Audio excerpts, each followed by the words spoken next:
Brother Kiran, God's servant, Bethel Church. సహోదరన్ Kiran దేవ ఊలియర్ Bethel సభై. ప్రభువైన యేసుక్రీస్తు వారి నామములో మీ అందరికీ కూడా శుభములు తెలియజేస్తా ఉంటున్నాను. ஆண்டவராக இயேசு கிறிஸ்து நாமத்தினாலே உங்களுக்கு என்னுடைய வாழ்த்துதலை தெரிவித்துக் கொள்கிறேன். నా పేరు కిరణ్. నేను గోవాలో పోండా అనేటువంటి ఒక స్థలము మరి అక్కడ ఎల్ బేతెల్లో సేవ చేస్తాను. கோவாவிலே கோண்டா என்ற பகுதியிலே எல்பேத்தேலே நான் ஊழியக்காரராக ஊழியம் செய்து கொண்டு வருகிறேன். మరి అంకుల్ గారి గురించి మరి కొన్ని ప్రాముఖ్యమైనటువంటి మాటలు చెప్పాలని ఆశపడతా ఉన్నాను. ஊழியக்காரரை குறித்து சில காரியங்களை சாட்சியாக சொல்ல வேண்டும் என்று நான் விரும்புகிறேன். మరి మొదటగా మరి మన యొక్క హెబ్రోన్ సహవాసానికి ఇది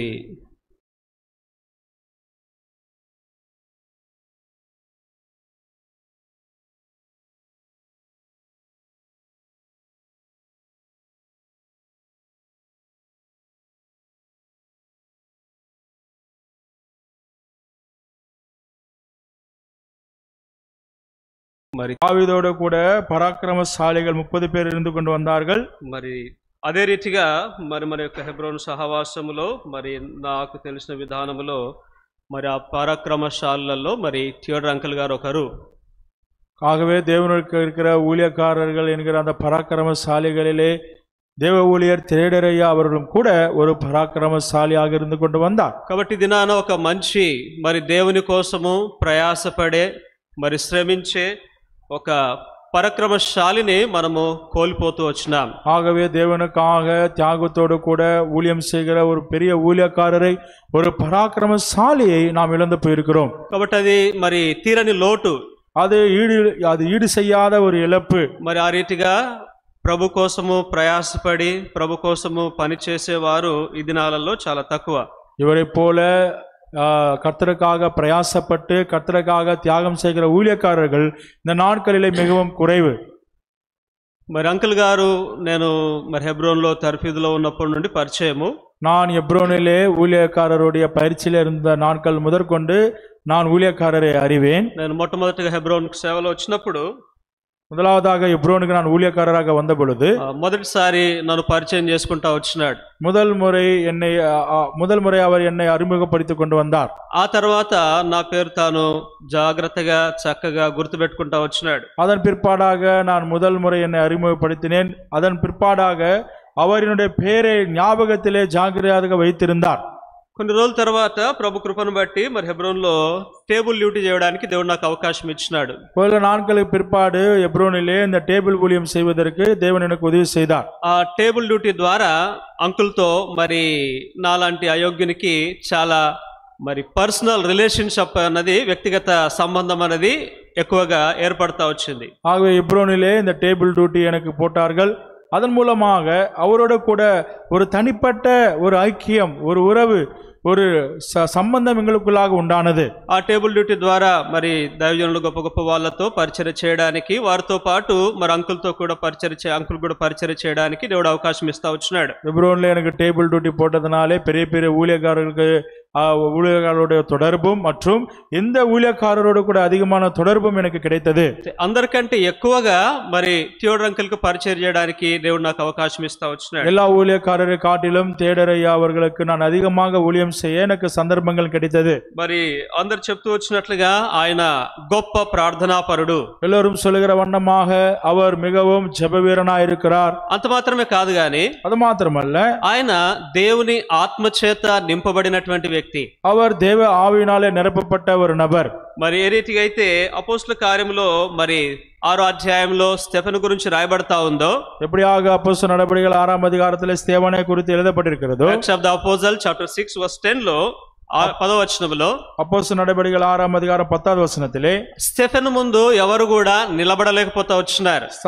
ஸ்தேவானுக்கு முன்பாக யாரும் கூட நிற்க முடியாமல் போனது. ఆ రీతిగా అంకుల్ దగ్గరికి ఎవరైనా వెళ్ళాలన్నా కూడా కానీ చాలా భయం. அதுபோலதான் ஊழியக்காரருக்கு முன்பாக யாராவது செல்ல வேண்டும் என்றால் கூட அவர்களுக்கு பயம். అంటే అది శారీరక సంబంధమైన భయం కాదు గాని ఆత్మీయమైనటువంటి భయం.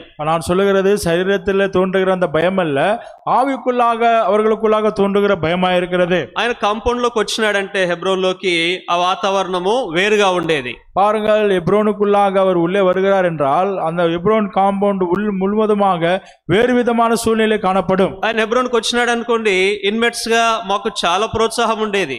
எப்ரோனுக்குள்ளாக அவர் வருகிறார் என்றால், வந்தார் என்றால் உள்ளே எங்களுக்கு மிகவும் உற்சாகம் காணப்படும். మాతో పాటు స్థానికంగా ఉన్నటువంటి యవనస్తులకు ఇంకా చాలా ప్రోత్సాహంగా ఉండేది. எங்களோட கூட இருக்கிற வாலிபர்களுக்கு அது மிகவும் உற்சாகமாக காணப்படும். వారితో పాటు அவரோட கூட ఎవరైతే ఆయా రకాల గుండా సమస్యలు, బాధలు, ఇబ్బందులు గుండా వెళ్తారో వారికి కూడా ఆయన వచ్చినాడంటే చాలా సంతోషం ఉండేది. எங்களுக்கு மாத்திரமல்ல, யாரெல்லாம் பிரச்சனைகள், யாரெல்லாம் கவலைகள், துன்பங்கள், துக்கங்கள், துயரங்கள் என்று இருந்து கொண்டிருக்கிறார்களோ அவர்கள் எல்லோரும் வரும் பொழுது அவர்களுக்கு எவ்வளவு ஆதரவாக இருந்து கொண்டு வந்தார். ఎందుకంటే ఎవరన్నా అంకుల్ దగ్గరికి వెళ్ళాలంటే, ఎవరైతే టేబుల్ డ్యూటీ బ్రదర్ చేస్తారో వాళ్ళని అడిగే లోపల అంకుల్ దగ్గరికి వెళ్ళాలా. யாரெல்லாம் ஊழியக்காரரை பார்க்க வேண்டும் விரும்புகிறார்களோ அவர்கள் முதலாவதாக டேபிள் டியூட்டி செய்கிறவர்களிடத்தில் வந்து கேட்பார்கள், நாங்கள் ஐயாவை பார்க்க முடியுமா என்று. అంకుల్ కొంచెం టైం కేటాయించేవాడు, ఆ టైంలో మాత్రమే వాళ్ళని కలవడానికి అవకాశం ఇచ్చేవాడు. அப்பேற்பட்டவர்களை சந்திக்கும்படியாக நேரத்தை ஒதுக்குவார். அந்த நேரத்தில் தான் அவர்களை சந்தித்து பேசுவார். ఎక్కువ మందిని ఎందుకు కలవనిచ్చేవాడు కాదంటే, அநேகரை அவர்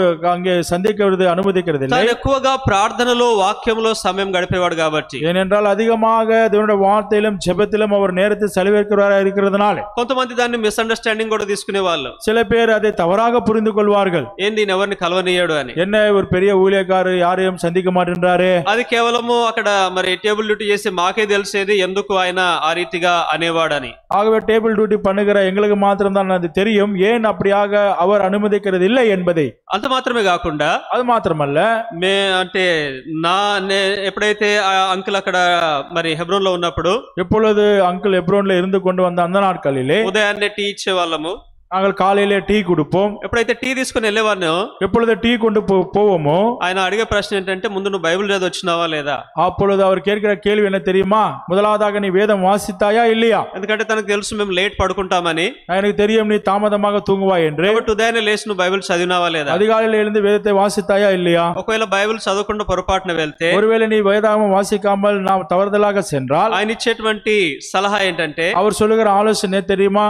నా టీ కంటే నువ్వు బైబిల్ చదవడం ముఖ్యం. எனக்கு நீ நேரத்துக்கு டீ குடிக்கிறதை காட்டிலும் நீ வேதம் வாசிப்பது முக்கியம் என்று சொல்வார். దేవుని వాక్యానికి నువ్వు ప్రథమ స్థానం ఇవ్వాలా, దేవునికి నువ్వు ప్రథమ స్థానం ఇవ్వాలా. ஆகவே தேவனுடைய வார்த்தைக்கு நீ முதல் ஸ்தானத்தை கொடுக்க வேண்டும், தேவனுக்கு நீ முதல் ஸ்தானத்தை கொடுக்க வேண்டும். అంత మాత్రమే కాకుండా, அது మాత్రమல்லாமல் చాలా మంది పంచుకుంటా వచ్చినారు, అనేక సాక్షిகள் சொல்லிக் கொண்டு வந்தார்கள். ఏదో మరి అలవాటుగా, ఆచారంగా ఒక అధ్యాయం చదివినాము, మేము బైబిల్ చదివినామని చెప్పడము ఆయనకి ఏమాత్రం కూడా సాటిస్ఫాక్షన్ ఉండేది కాదు. ஆகவே ஏதோ பழக்க வழக்கமாக அல்லது கிறிஸ்தவனாக இருக்கிறனே வாசித்தாக வேண்டுமே என்ற அந்த ஒரு வழக்கத்தின்படி படிக்கிறவர்கள் அவருக்கு ஒருபோதும் பிடிக்காது. As a servant of God, as a children of God, we must read 10 chapters. ஆகவே தேவனுடைய ஊழியக்காரர் என்று சொல்கிறவர்கள், தேவனுடைய பிள்ளைகள் என்று சொல்கிறவர்கள் దేవుడి వార్తயை கண்டிப்பாக வாசிக்கிறவர்களா இருக்க வேண்டும். ఆ భయాన్ని బట్టి చాలా మంది యవనస్తులు అంకుల్ దగ్గరికి రావడానికి భయపడేవాళ్ళు. அந்த பயத்து నిమిత్తமாக అనేక వాలిబர்கள் ஊழியக்காரருக்கு முன்பாக வருவதற்கு பயந்து கொண்டிருப்பார்கள். ఒకవేళ వాళ్ళు వచ్చినారంటే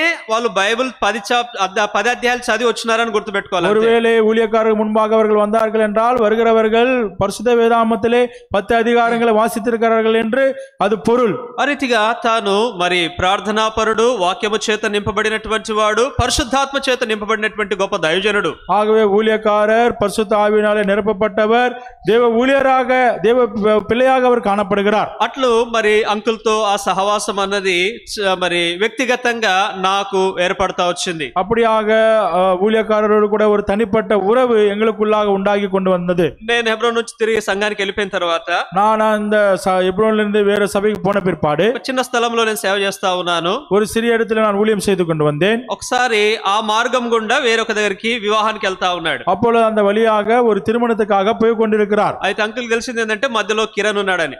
அங்கே அவருக்கு தெரிந்தது என்ன என்றால் இந்த போகிற வழியிலே கிரண் ஒரு சபையில ஊழியக்காரராக இருக்கிறார் என்று. మధ్యలో చాలా సంఘాలు ఉన్నాయి, நடுவில் அநேக ஊழியர்கள் ఎక్కడ ఆగలేదు గాని அநேக சபைகள் உண்டு, ஆனால் எங்கேயும் அவர் நிற்கவில்லை. వచ్చే ముందే ఫోన్ చేసి చెప్పినాడు, కిరణ్ చెప్పండి అందువేలో కిరణ్ దగ్గరికి వెళ్ళి మనం ప్రార్థన చేసి వెళ్దామని. அப்பொழுது ஊழியக்காரர் சொன்னார், கிரணுக்கு சொல்லுங்கள் நாம் போகிற வழியிலே அவருக்கு சென்று அவரை சந்தித்து ஜெபித்து செல்லலாம் என்று. ఒక చిన్న గుడిసెలో ఆ దినాలు నేను మందిరంలో ఉన్నాను. ஒரு சிறிய குடிசையிலே நான் சபையிலே நான் காணப்பட்டு கொண்டிருந்தேன். అక్కడికి వచ్చినాడు, ప్రార్థన చేసినాడు, కొద్దిసేపు విశ్రాంతి తీసుకున్నాడు, ఆ తర్వాత అక్కడ నుంచి వెళ్ళిపోయినాడు. வந்தார், என்னை சந்தித்தார், ஜெபித்தார், சிறிது நேரம் அவர் இளைப்பாறினார், பின்பு சென்று விட்டார். తర్వాత నేను అనుకున్నాను, ఇక అంకుల్ కు పరిచయం చేసేటువంటి యొక్క ఆధిక్యత, ఆ ధన్యత నేను మరలా నా జీవితంలో కలిగి ఉండలేను అని. அப்பொழுது நான் நினைத்தேன், நான் ஆலோசித்தேன், அவருக்கு டேபிள் ஊழியம் செய்து கொண்டிருந்தேன் அல்லவா, இனி திரும்ப அது செய்ய முடியாது, அதை இழந்து போனேன் என்று இப்படியாக நான் சிந்தித்துக் கொண்டிருந்தேன். అనుకోని విధానంలో మరి నేను కొన్ని రోజులు కర్ణాటక సింధనూరులో ఉంటా వచ్చినాను. நான் கர்நாடகாவில் சென்னனூர்ல இருந்து கொண்டிருந்தேன் சில நாட்கள். అక్కడ నుండి నేను గోవాకి వెళ్తా వచ్చిన. அதன் பிற்பாடு நான் கோவாக்கு சென்றேன். గోవాకి వెళ్ళిన తర్వాత கோவாக்கு சென்ற பிற்பாடு మరి అంకుల్ అక్కడికి కాన్వకేషన్ కి రావడం జరుగుతా వచ్చింది. அங்கே பரிசுத்த சபை கூடுதலுக்கு ஊழியக்காரர் வர வேண்டியதா இருந்தது. నేను అనుకున్నాను వేరే ఎవరినన్నా అంకుల్ దగ్గర పెడతారులే అనుకున్నాను. நான் நினைத்தேன் வேற யாரையாவது அங்கிள் இடத்துல வைப்பார்கள் என்று நினைத்தேன். కానీ అంకుల్ నేను అక్కడ ఉన్నానని తెలిసింది కాబట్టి, நான் அங்க இருக்கிறேன் என்று அறிந்ததினாலே అంకుల్ అక్కడ మరి కాన్వకేషన్ కి వచ్చినటువంటి దినాలన్నిట్లో కూడా அந்த பரிசுத்த சபை கூடுதல் நாட்கள் எல்லாவற்றிலும் கூட తిరిగి ఈ మరి అపనమ్మకస్తుని అయోగ్యమైనటువంటి నాకు ఆయనకు పరిచయం చేసేటువంటి ఆ యొక్క ఆధిక్యత నాకు దొరుకుతా వచ్చింది. அப்பொழுது அவர் என்னை அழைத்து, நீதான் டேபிள் ஊழியம் செய்ய வேண்டும் என்று பிரயோஜனமற்ற அற்பமான ஒரு நம்பிக்கையற்ற அந்த ஊழியக்காரனை அழைத்து திரும்பவும் அந்த ஊழியத்தை எனக்கு கொடுத்தார். మిగతా వారికి ఎవరినన్నా చూసుకొని కానీ అంకుల్ కు మాత్రము మరి అక్కడ నేనే ఉండాలా. மற்ற ஊழியக்காரர்களுக்கு யாராவது இருக்கலாம், ஆனால் தேடரை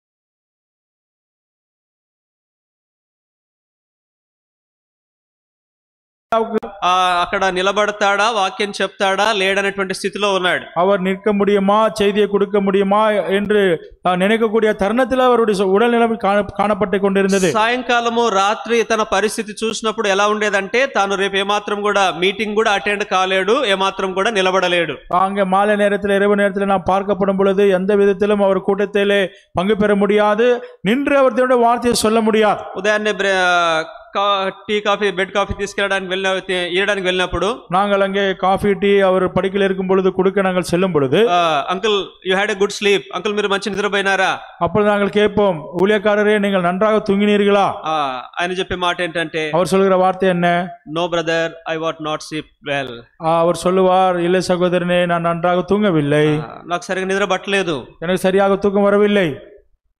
నాకు చెప్పడానికి అంత ధైర్యం వచ్చేది కూడా కాదు, எனக்கு சொல்வதற்கு தைரியம் வருவதில்லை. Uncle why don't you take rest? அப்பொழுது நான் சொல்லுவேன், ஏன் நீங்கள் இளைப்பாறலாம் அல்லவா என்று. అయినా కానీ నెమ్మదిగా మరి ఇంకొంచెం సేపు రెస్ట్ తీసుకోండి అంకుల్ అని చెప్పేవాడిని. அப்பொழுது நான் சொல்லுவேன், சிறிது நேரம் நீங்கள் இளைப்பாருங்கள் ஊழியரே என்று சொல்லுவேன். we have meeting. இல்லை இல்லை, எனக்கு இப்பொழுது கூட்டம் உள்ளது. at what time you are bringing a breakfast?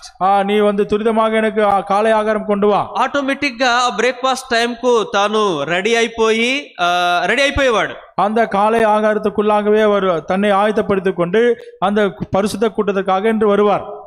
అరే బ్రేక్ఫాస్ట్ రెడీ తిన్న తర్వాత వెంటనే మళ్ళీ మీటింగ్ రెడీ అయ్యేవాడు. அந்த காலை ஆகாரத்தை புசித்த உடனே திரும்பவும் அந்த கூட்டத்திற்கு உடனே சென்று விடுவார். ఆ తర్వాత నిలబడి అక్కడ వాక్యం చెప్తా ఉంటే కాంగ్రిగేషన్ కి ఏమనిపించేదంటే, ఈయన బాగున్నాడు, హెల్దీగా ఉన్నాడని. அப்பொழுது நின்று உடனடியாக தேவனுடைய வார்த்தையை கொடுக்கும் பொழுது அந்த பரிசுத்த சபை கூடக்கு வந்த ஜனங்கள் எல்லாம் என்ன நினைப்பார்கள்? ஊழியக்காரர் நன்றாக இருக்கிறார், ஆரோக்கியமாக இருக்கிறார் என்று நினைப்பார்கள். కానీ ఆయన ఎంత బలహీనంగా ఉన్నాడు, ఎంత అనారోగ్యంగా ఉన్నాడన్నది వ్యక్తిగతంగా నాకు తెలుసు. తర్వాత నాతో పాటు మరి సత్యరాజన్నకి, మరి శామ్యుల్ అన్న, జాన్ దర్శన్ వాళ్ళకి మాత్రమే తెలుసు ఎంత ఆయన బలహీనంగా ఉన్నాడన్నది. ஆனால் அவர் எவ்வளவு பலவீனராக இருக்கிறார் என்று சத்யராஜ் அண்ணாவுக்கும் சாமுவேல் அண்ணாவுக்கும் எனக்கு மாத்திரமே தெரியும், அவர் எவ்வளவு பலவீனராக இருக்கிறார் என்று.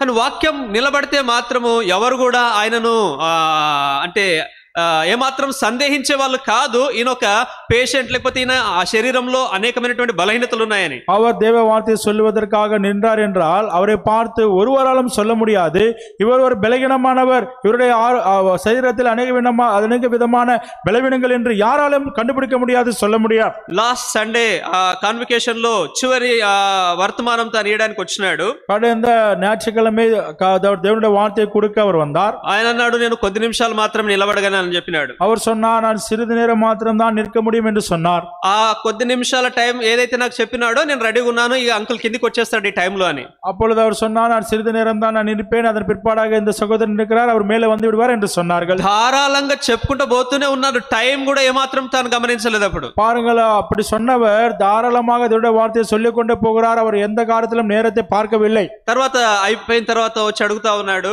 அதன் பிற்பாடாக முடித்த பிறகு வந்து கேட்டார், brother I have taken more time. அப்பொழுது கேட்டார், சகோதரனே நான் அதிகமாக நேரம் எடுத்துக்கொண்டேனா?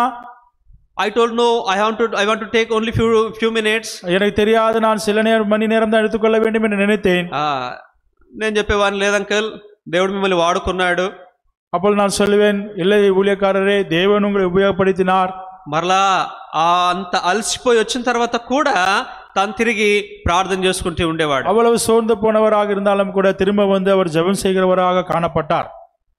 ఇది అంకుల్ గారి యొక్క జీవితం. இதுதான் ஊழியக்காரருடைய வாழ்க்கை. వ్యక్తిగతంగా నా జీవితానికి వచ్చినప్పుడు, தனிப்பட்ட வண்ணமாக என்னுடைய வாழ்க்கை குறித்து பார்க்கும் பொழுது, మరి తాను సంబోధించే ప్రతి సందర్భంలో కూడా ఎప్పుడు కూడా నన్ను పేరు పెట్టి కిరణ్ అని డైరెక్ట్ పిలవలే. பாருங்கள், அவர் எப்பொழுதும் என்னோட கூட பேசிக் கொண்டிருக்கிற அந்த சூழ்நிலைகளிலே, எங்களுடைய சம்பாஷணையிலே எப்பொழுதும் கூட கிரண் என்று பெயர் வைத்து என்னை அழைத்தது கிடையாது. తప్పకుండా తాను ఉపయోగించేటువంటి పదం ఏంటంటే బ్రదర్ కిరణ్. தவறாமல் அவர் ஒவ்வொரு முறையும் என்னை எப்படி அழைப்பார் என்றால் சகோதரனே கிரணே என்று அழைப்பார். అది నేను తేటగా గమనిస్తా వచ్చాను. அதை நான் மிகவும் கவனித்துக் கொண்டு வந்தேன். இரண்டாவதாக అంకుల్ కు మరి వ్యక్తిగతంగా నా విషయంలో తాను ఎలాంటి స్థలాన్ని తన హృదయంలో నాకు ఇచ్చినాడంటే, பாருங்கள், என்னுடைய தனிப்பட்ட அனுபவத்தோடு கூட சொல்லுகிறேன், ஊழியக்காரருடைய இருதயத்திலே அவர் எனக்கு ஒரு இடத்தை எந்த எப்பேற்பட்ட இடத்தை கொடுத்திருக்கிறார் என்றால், నేను సింధనూరులో సేవ చేస్తా ఉన్నాను. நான் அங்கே சிக்கிம்ல சிந்தனூர்ல ஊழியம் செய்து கொண்டிருந்தேன். సార్ సేవకుల కూడిక జరుగుతా ఉంది కర్ణాటకలో. கர்நாடகாவிலே சிந்தனூர்ல தேவ ஊழியர்கள் கூட்டம் நடந்து கொண்டிருக்கிறது, కర్ణాటక ఏరియాలో, కర్ణాటక పகுதியிலே. అయితే ఆ మీటింగ్ కి నేను వెళ్ళలేకపోయినాను. அந்த கூட்டத்திற்கு நான் செல்ல முடியவில்லை. తర్వాత మరి ఆ మీటింగ్ కి వెళ్ళిన తర్వాత అక్కడికి వచ్చిన వాళ్ళందరినీ అంకుల్ అడిగినాడంట. அப்பொழுது அந்த கூட்டத்திற்கு வந்த எல்லோரிடத்திலே ஊழியக்காரர் கேட்டாராம், కిరణ్ రాలేదు ఎందుకు అని, బ్రదర్ కిరణ్ రాలేదు ఎందుకు అని, சகோதரன் கிரண் வரவில்லையே இந்த பரிசுத்த சபை கூடுதல் கூட்டத்திற்கு என்று கேட்டாராம். అప్పుడు మరి వాళ్ళు చెప్పినారు, తెలియదు అంకుల్ రాలేదు అని. அப்பொழுது அவர்கள் சொன்னார்கள், ஊழியக்காரர் வரவில்லை என்று. వాళ్ళతో అంకుల్ చెప్పిన మాట ఏంటంటే, அவர்களோட கூட ஊழியக்காரர் சொன்ன வார்த்தை என்ன தெரியுமா? He is my beloved son. அவன் எனக்கு அருமையான என்னுடைய அன்பான குமாரன் என்று சொன்னார். I am not worthy to for that calling. నేను అంటే తనతో ఆ మాట పిలిపించుకోవడానికి నేను యోగ్యని కాదు. அவர் மூலமாக எனக்கு அன்பான குமாரன் என்று அழைக்கப்படுகிற அந்த அழைப்புக்கு நான் பாத்திரவன் அல்ல. వాళ్ళు అక్కడికి వెళ్ళిన వాళ్ళు నాకు ఫోన్ చేసి అడుగుతా వచ్చినారు. அவர்கள் எனக்கு தொலைபேசியில தொடர்பு கொண்டு வந்தார்கள். నువ్వు రాలేదని అంకుల్ పర్టికులర్ గా నిన్ను అడిగినాడు, நீ ஏன் இந்த கூட்டத்துக்கு வரவில்லை என்று உன்னை குறித்து அவர் கேட்டார். అది మాత్రమే కాకుండా, அது మాత్రమல்லாமல் నీ గురించి ఈ మాట తను సంబోధిస్తా వచ్చినడం చెప్తా వచ్చినాడు. உன்னை குறித்து இந்த வார்த்தையை அவர் சொல்லிக் கொண்டு வந்தார் என்று சொன்னார்கள். అక్కడ మాత్రమే కాదు, కొన్ని సందర్భాలలో ఆ రీతిగా నన్ను పరిచయం కూడా అంకుల్ చేస్తా వచ్చినాడు. அது మాత్రమல்ல, இப்பேற்பட்ட சில இடங்களிலே ஊழியத்திலே அவர் உபயோகப்படுத்திக் கொண்டு வந்தார். నేను ఆలోచిస్తా వచ్చినాను, நான் யோசித்துக் கொண்டு வந்தேன். హెబ్రోన్ అన్నది ఒక సముద్రం లాంటిది, మహాసముద్రం లాంటిది. ஹெப்ரோன் என்று சொல்லப்படுகிற அந்த இடமானது மகா சமுத்திரத்தை போல அந்த ஊழியங்கள் காணப்படும். మహాసముద్రంలో ఒక చిన్న నీటి చుక్క లాంటి వాడిని నేను. இந்த மகா సముద్రத்திலே ஒரு நீர் துளி போல நான் காணப்படுகிறேன். అలాంటి నన్ను అంత గొప్ప మహానుభావుడు, అంత గొప్ప దైవజనుడు మరి నాకు ఆ స్థానాన్ని మరి ఎందుకు ఇయ్యగలుగుతా వచ్చినాడని. அப்பொழுது நான் நினைப்பேன், அப்பேற்பட்ட ஒரு நீர் துளியாக இருக்கிற கடல் போல இருக்கிற இந்த எப்ரோனிலே இப்பேற்பட்ட பெரிய ஊழியக்காரர் என்னை அழைத்து இந்த ஸ்தானத்தை எனக்கு ஏன் கொடுக்க வேண்டும் என்று நான் நினைத்துக் கொண்டு வந்தேன். அது மாத்திரమే కాకుండా, அது மாத்திரமல்ல, 2023లో మరి కొన్ని భయంకరమైన పరిస్థితులు గుండా నేను వెళ్ళవలసి వచ్చింది. 2023 ఆండు சில சூழ்நிலைகள் வாயிலாக நான் செல்ல வேண்டி இருந்தது. అలాంటి కలవరమైనటువంటి పరిస్థితులలో, அப்பேற்பட்ட ஒரு கலக்கமான அந்த சூழ்நிலையிலே తాను మరి నన్ను ఎంతగానో ప్రోత్సహిస్తా వచ్చినాడు. அவர் என்னை எவ்வளவோ உற்சாகப்படுத்திக் கொண்டு வந்தார். తను ఏమాత్రం కూడా మరి వ్యతిరేకమైనటువంటి థాట్స్ నాకు ఇవ్వలేదు గాని, அவர் எந்த சூழ்நிலையிலும் எனக்கு விரோதமான ஆலோசனைகள் எனக்கு கொடுக்கவில்லை. చెప్తూ వచ్చినటువంటి ప్రాముఖ్యమైన మాటలు ఏంటంటే, அவர் சொல்லிக் கொண்டு வந்த முக்கியமான வார்த்தைகள் என்னவென்றால், brother Kiran, don't be discouraged, we are with you. சகோதரன் கிரணே, நீ சோர்ந்து போகாதே, நாங்கள் உன்னோடு கூட இருக்கிறோம் என்று சொன்னார். And we will pray, God will honor you one day. அதனால நாங்கள் உங்களுக்காக ஜெபிக்கிறோம், தேவன் உன்னை ஒரு நாள் கனம் பண்ணுவார் என்று சொன்னார். ప్రతిసారి ప్రార్థనలో దేవుని మీద మనం ఆధారపడాలా, దేవుని వైపు మనం చూడాలని ప్రోత్సాహపరుస్తా వచ్చినాడు. ஒவ்வொரு சூழ்நிலையிலும் தேவனை நோக்கி பார்க்க வேண்டும், தேவனை சார்ந்திருக்க வேண்டும் என்று அவர் எங்களுக்கு சொல்லிக் கொண்டு வருவார். అంత మాత్రమే కాకుండా, அது மாத்திரமே இல்லாமல் ప్రత్యేకంగా తనలో నేను గమనించిన అతి ప్రాముఖ్యమైన విషయం ఏంటంటే, தனிப்பட்ட வண்ணமாக அவரிடத்தில் நான் கவனித்த அந்த காரியம் என்னவென்றால், సేవకులకు తానిచ్చేటువంటి ప్రాధాన్యత అది మరి ఒక రకంగా మరి ఎవరు ఇవ్వలేరు. అది பாருங்கள், ஊழியக்காரர்கள் என்று சொல்லிவிட்டால் அந்த ஊழியக்காரர்களுக்கு அவர் கொடுக்கிற அந்த முக்கியத்துவம், அவர்களை கனம் பண்ணுகிற அந்த விதம், அவரை தவிர யாரும் அப்படியாக பண்ண முடியாது. ఎందుకంటే ஏனென்றால் ఆయన అనేవాడు, I know what problems you are facing, I know that how much trouble you are facing, that's why I don't want to discourage. ஆகவே எனக்கு தெரியும், நீ ஒரு ஊழியக்காரனாக இருந்து எப்பேற்பட்ட சூழ்நிலைகளை செல்கிறாய், நீ ஒரு ஊழியக்காரனாக இருந்து எப்பேற்பட்ட பாடுகளை அனுபவித்துக் கொண்டிருக்கிறாய், ஒரு ஊழியக்காரனாக உன் நிலைமை என்ன என்று எனக்கு தெரியும். அதனால்தான் நான் உன்னை அங்கே சோர்ந்து போகக்கூடாது என்று சொல்லி உனக்காக நான் ஜெபம் பண்ணி உன்னை பலப்படுத்துகிறேன் என்று சொல்வார். ఆయన టోటల్ గా ఒక సేవకుని యొక్క జీవితం ఏంటి, ఆ సేవకుడు వెళ్తున్నటువంటి పరిస్థితులు ఏంటి, క్షుణ్ణంగా లోతుగా ఎరిగిన వ్యక్తి కాబట్టి, ఎరిగిన దైవజనుడు కాబట్టి, ఆయన టోటల్ గా 100 కంటే 100% ఎక్కువగా సేవకులకు సపోర్ట్ చేసేటువంటి దేవుని దాసుడు. அதனால்தான் ஊழியக்காரர்கள் என்றால் யார், அவர்கள் படுகிற பிரயாசங்கள் என்ன, கஷ்டங்கள் என்ன, அவமானங்கள் என்ன, எல்லாவற்றையும் ஒரு ஊழியக்காரராக இருந்து அறிந்திருக்கிறதுனாலே அவர்களுக்காக 100% பிரயாசப்படுகிறவராக, அவர்களுக்காக அக்கறை உள்ளவராக, அவர்களுக்காக கரிசனை உள்ளவராக, ஒரு ஊழியக்காரர்களை அப்படியாக நேசிக்கிறவராக அவர் இருந்து கொண்டு வந்தார். ఇలాంటి దినాలలో అలాంటి దైవజనుడి కోల్పోవట అది మన యొక్క దురదృష్టకరం. ஆகவே இப்பொழுது இருக்கிற அந்த சூழ்நிலைகளிலே இப்பேற்பட்ட ஒரு தேவ ஊழியர் மனிதரை நாம் இழந்து போனது நம்முடைய பரிதபிக்கிற நிலைமையா இருக்கிறது. ఎందుకు ఈ మాట చెప్తున్నానంటే, இதற்காக இந்த வார்த்தை சொல்கிறேன், చాలా మంది సేవకులమని సీనియర్ గాడ్ స్టూడెంట్స్ గా ఉండి సేవకుల యొక్క బాధ ఎరగనటువంటి దినాలు ఇవి. இந்த நாட்களில் அநேகர் ஊழியக்காரர்கள் என்று சொல்லிக்கொண்டு ஒரு ஊழியக்காரனுடைய வழியை அறியாமல் இருக்கிற ஊழியக்காரர்களாக இருக்கிறார்கள். He is the only one who knows the every God servant heart.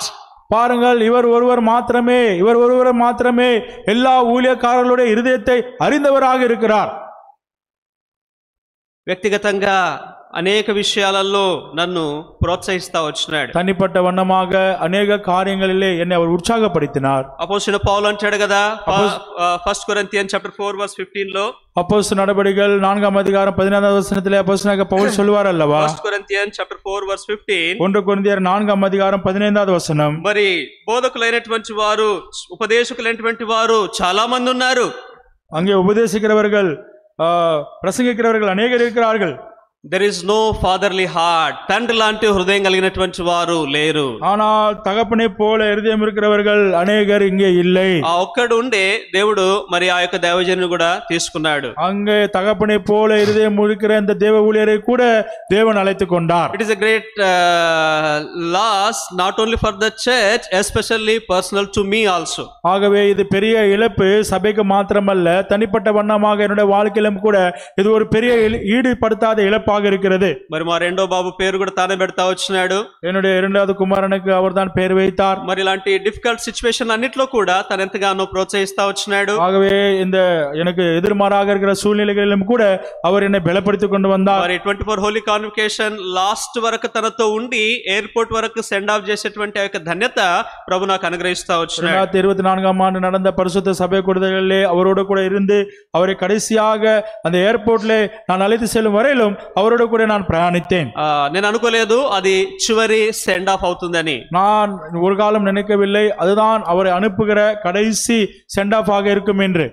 ఈ సంవత్సరం కూడా తిరిగి గోవాకు వస్తాడు, మరొక ఆధిక్యత నాకు దొరుకుతుందని ఆశిస్తా వచ్చిన. நான் மிகவும் ஆசையாக இருந்தேன், இந்த 2025ஆம் ஆண்டு கூட அவர் திரும்ப கோவாக்கு வருவார், அவரோடு கூட நாட்கள் செலவழிக்கலாம் என்று நான் ஆசையாக இருந்தேன். So whatever it may be, it is the God's will. ஆகவே எது என்னவா இருந்தாலும் இது எல்லாம் தேவனுடைய சித்தமா இருக்கிறது. ఒకవైపు మరి ఇలాంటి గొప్ప పరాక్రమశాలిని గొప్ప దైవజనుని కోల్పోతా వచ్చినాము. ஒரு பக்கம் ஒரு மகா பராக்கிரமசாலி தேவ ஊழியரை நாம் இழந்து போனோம். రెండో వైపు ఒక దినాన మనం తను చూస్తాం. இரண்டாவது பாகத்துல பார்க்கப்படும் பொழுது நாம் ஒரு நாள் அந்த ஊழியரை சந்திப்போம். మన ప్రార్థన ఏమై ఉండాలి అంటే நம்முடைய ஜெபம் என்னவா இருக்க வேண்டும் என்றால் తాను విడిచి వెళ్ళినటువంటి పరిచర్య అపవాది పాడు చేయకుండా ఉండేటట్లు ప్రార్థించాలి. அவர் விட்டு செல்கிற இந்த ஊழியங்களை பிசாசானவன் கெடுத்து போகாதபடி நாம் அதற்காக ஜெபிக்க வேண்டும். ఆ రీతిగా కుటుంబాన్ని సంఘాన్ని దేవుడు మరి బలపరచును గాక. அப்படியாக அந்த ஜெபங்கள் மூலமாக தேவன் சபையையும் குடும்பங்களையும் பலப்படுத்துவாராக. దేవుడు ఇచ్చిన సాక్ష్యాన్ని దీవించును గాక. இந்த சிறு சாட்சியை தேவன் ஆசீர்வதிப்பாராக.